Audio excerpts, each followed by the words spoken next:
Designing for me is all about like self-expression. That's what helps people express themselves when they're out there in the world. For me, design means solving problems that occurs in our day-to-day life through means of creativity and illustrations. Creating solutions that are people-centric and also like innovative and sustainable. For me, designing is being creative, being passionate और किसी को डरना नहीं चाहिए mistakes करने से. Be open to like wild exploration. It's really hard to kind of describe design in a sentence, but if you call design something that you give a thought to, like it's art combined with thought behind it, like something to take forward from art.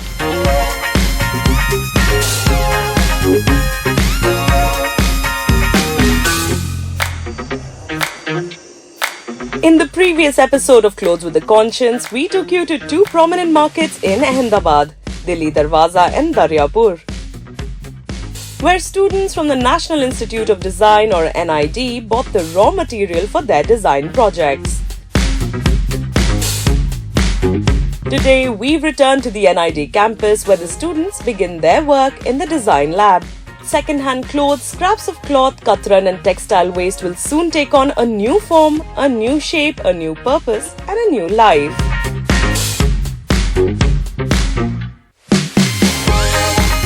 There's a uniqueness to each of the design projects in the way the students approach the material and the method. Yet the clarity of which approach to take doesn't always come right from the start. As with any creative process, often the students start with one idea only to realize midway that it's not working and then make the switch to something else.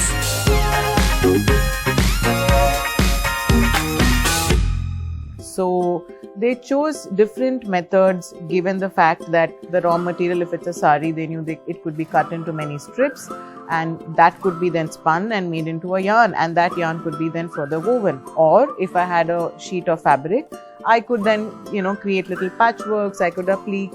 So we have examples of people who explored knitting, people who've explored crochet, people who've explored braiding, in fact, some who've done smocking, to weaving, and weaving also on many types. Someone has questioned weaving on the loom, someone has questioned weaving on, just on a frame. I'm using a fabric rope, which is made like from scrap again, from factory waste. And I'm using a technique called coiling or basketry to make forms and structures with it.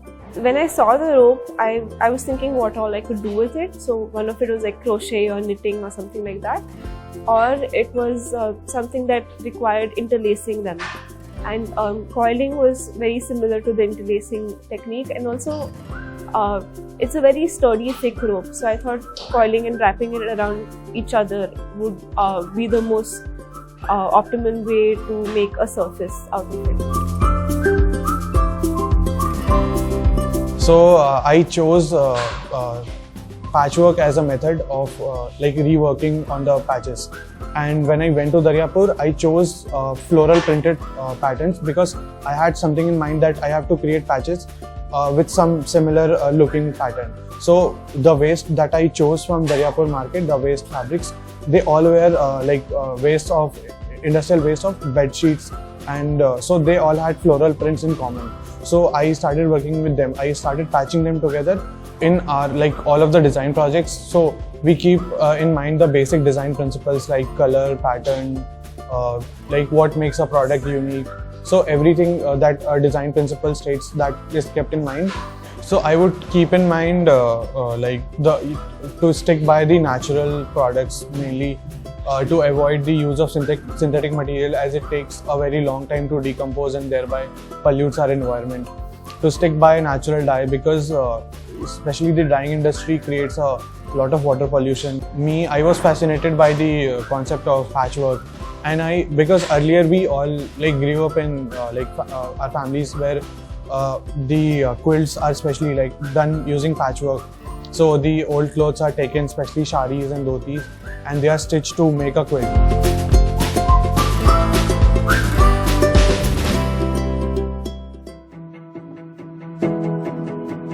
जो technique मैंने choose किया था वो था क्रोशेइंग and initially मेरा basic से मैंने start किया, जो मेरे दिमाग में था was like just cut it into strips and crochet and see it how does it work. So मेरा जो फर्स्ट सरफेस बना था वो काफ़ी रिजिड बना था because thick था, the yarn was thick, but then crocheting it made it stiff for some reason because the fabric that I took was cut lengthwise rather than on bias. तो फिर वो मेरा first surf I started creating surfaces and see कि कैसे differ करते हैं और फिर कौन से सर्फेस में ज़्यादा पोटेंशियल है कि ये फर्दर अहेड एज प्रोडक्ट में यूज़ हो सकता है। सो मैंने काफ़ी सारे एक्सप्लोरेशंस किए थे एंड देन जो फर्स्ट इनिशियल एक्सप्लोरेशंस थे उसमें फ्रेड एजेस थे, like you could see.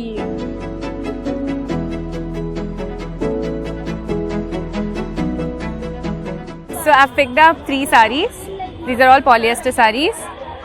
This one is a printed bandhani. This one is also a printed one. So I think something like satin or something that's ribbon like and flowy would work better with braiding compared to like over here there's so many other types of sarees like cotton and even silk for that matter would be very slippery. I think polyester provides the right amount of strength and the right amount of flexibility for it. So I'll have to try it out. So smocking is basically gathering up fabric and in a very creative way and allowing someone to have some elasticity of movement without adding some buttons. So I've always seen smocking done in Western clothes and like cuffs and like t-shirts and jackets, but seeing it done on an Indian sari was a very different thing. So that's why I wanted to pursue that. And once the process was done, I could see how this both the sides looked very different and it really reflected differently in the light, and the border of the sari added a uniqueness to it. That's what right now we're thinking it might be very good as a blind. Something that could potentially replace some other like simple curtains and add like an element of Indianness to your household.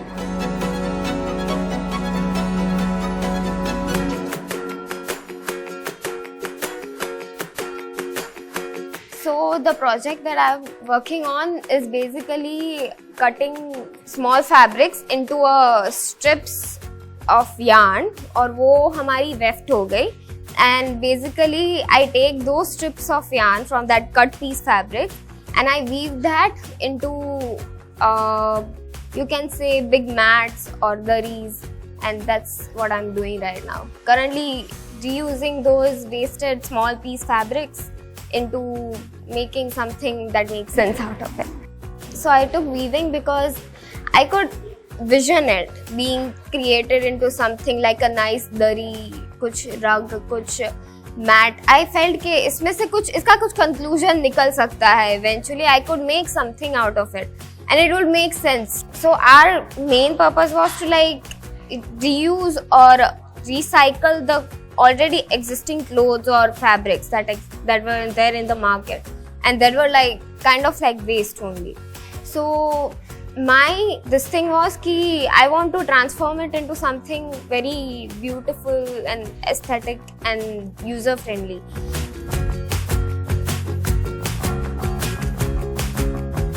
So during the course I learned how to cut t-shirts into yarn, and I used different techniques to cut the t-shirt into yarn to see which was the best technique overall. So once I figured out a way that gave me good yarn and was also like the least that created the least amount of waste, I took that forward to create different pieces. Like I created samples and used different stitches in that, and I found out what is the strongest and most elastic, and yeah, different stitches have different functions, so I explored that.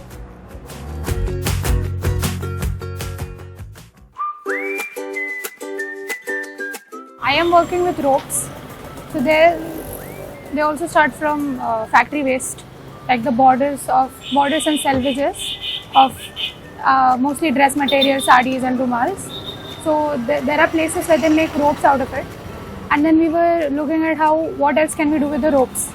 So usually the ropes go in like khatiyas and chairs or something for like sitting.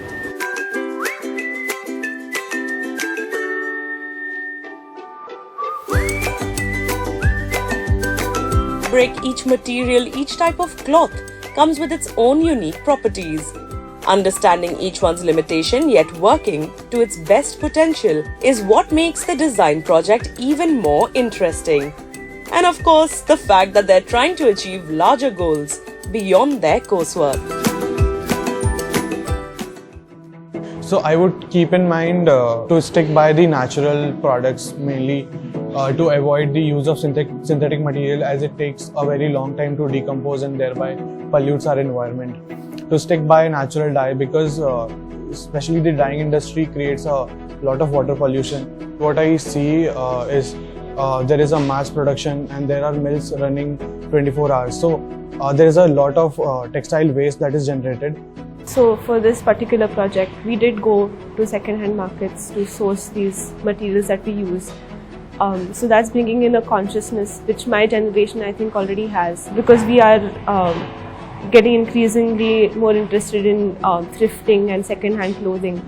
So we already have that sustainable mindset, and we try to bring it in our projects through ways of reusing and just minimalizing waste and making sure that when we are using the material, we aren't wasting any of it. So first of all, when we are aiming to make a product, हमारे दिमाग में रहता है the problems जो हम लोग study करते हैं वो product तक पहुँचने से पहले. तो we have to make sure कि हाँ, is this a proper solution? I think increasing the longevity or the shelf life of the product is very important, because if these are discarded materials, they've already had a pretty long shelf life before they came into this market. So how can we ensure that this product turns out to be something that people would value and people would keep? अब लोग सुधर भी रहे, अब थोड़ा upcycling और वो सब ट्रेंड्स में आ गया है. They're being the trendsetters now. So people have started reusing their clothes and using it in different ways. You can't even imagine that this thing can be used as this. When you like if you can create like a curtain out of sari, who would have thought that? There is obviously a difference between art and design, and art is definitely more personal. And right now we're learning to find the balance between like creating art for ourselves and creating art for others. So I do enjoy art.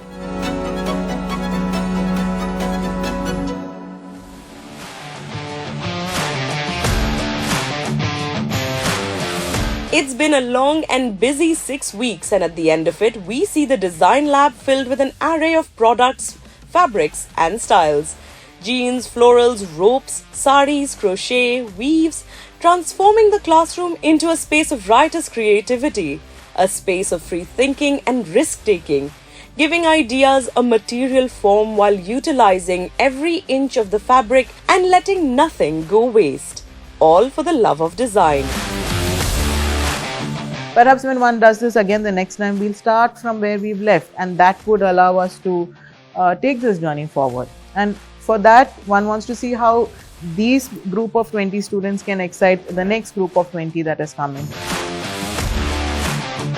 We began our journey with the students of the National Institute of Design in Ahmedabad to see how our young designers are leading the way and setting trends for the future of the textile industry. It's a training and a learning that's helping designers make a tangible difference out into the professional world. Coming up, we head over to Kolhapur in Maharashtra to see how an NID alumnus is making from recycled cloth.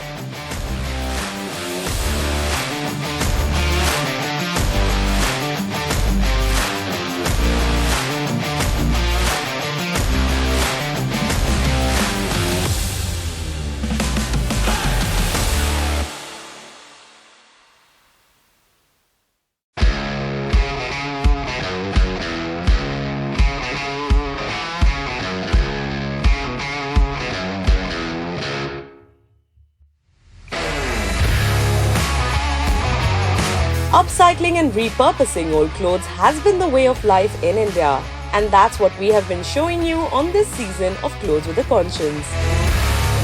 Making baby quilts or godhris from old clothes, turning fabric waste into toys and quilts, making bags from old army uniforms, dog beds from scraps of cloth. The possibilities for reusing old clothes are endless. We showed you how there's an entire community in India called the Wagris, who are India's invisible recyclers of old clothes, exchanging them for utensils. We also showed how the second-hand clothes they collect, along with textile waste from factories, are being used by design students, in this case from the National Institute of Design or NID.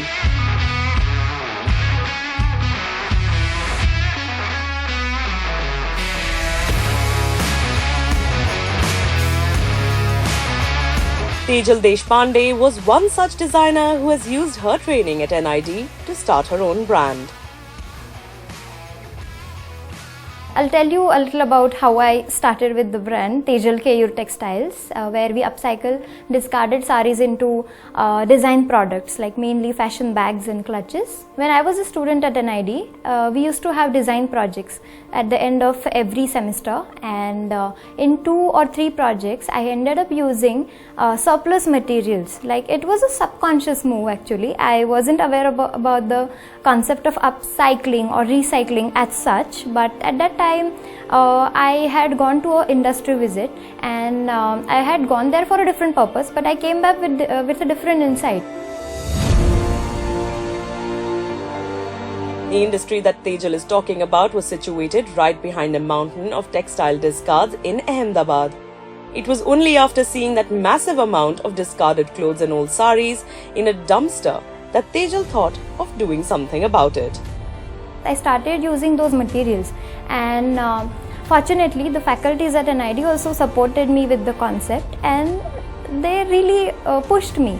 Okay, yeah, you can go ahead and explore those materials.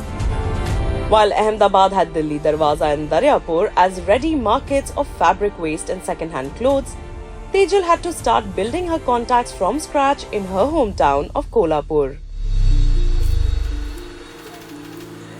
So interestingly, in Maharashtra there is a community of women called Boharins.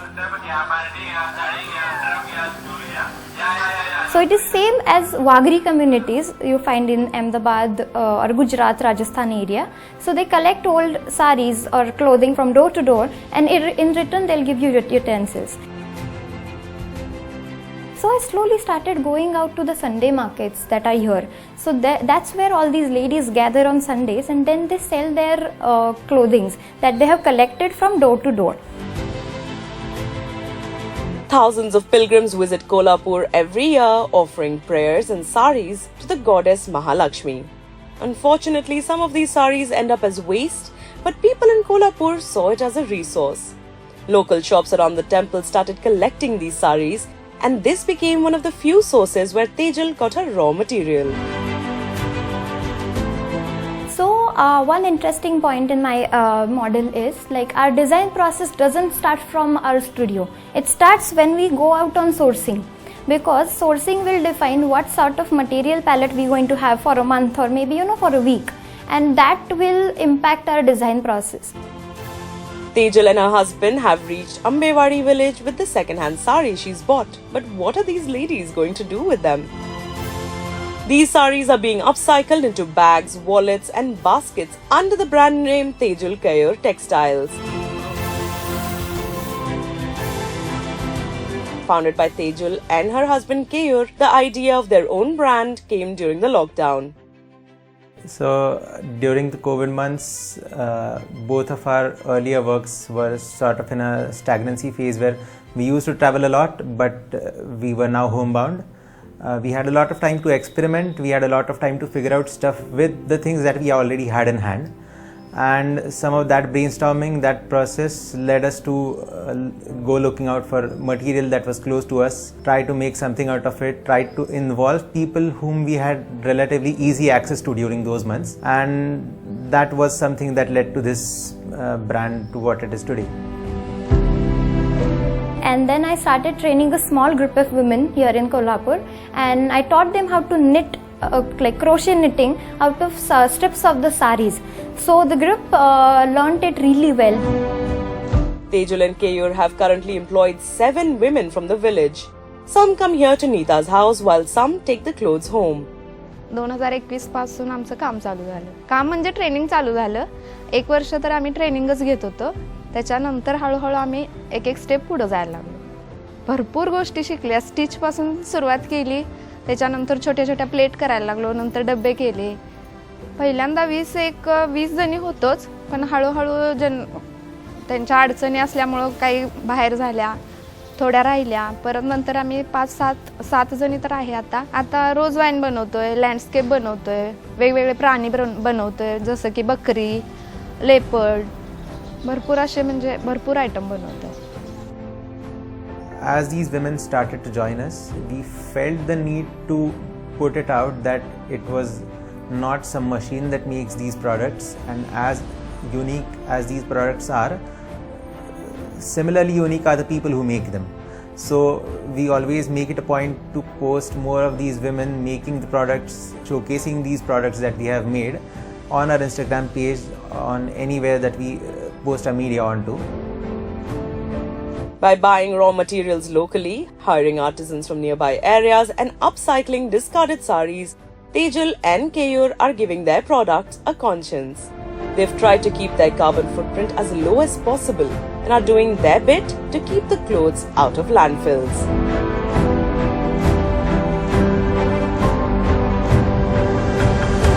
And as the second season of Clothes with a Conscience comes to an end, we hope to have inspired you to do your bit in saving our planet, one piece of cloth at a time.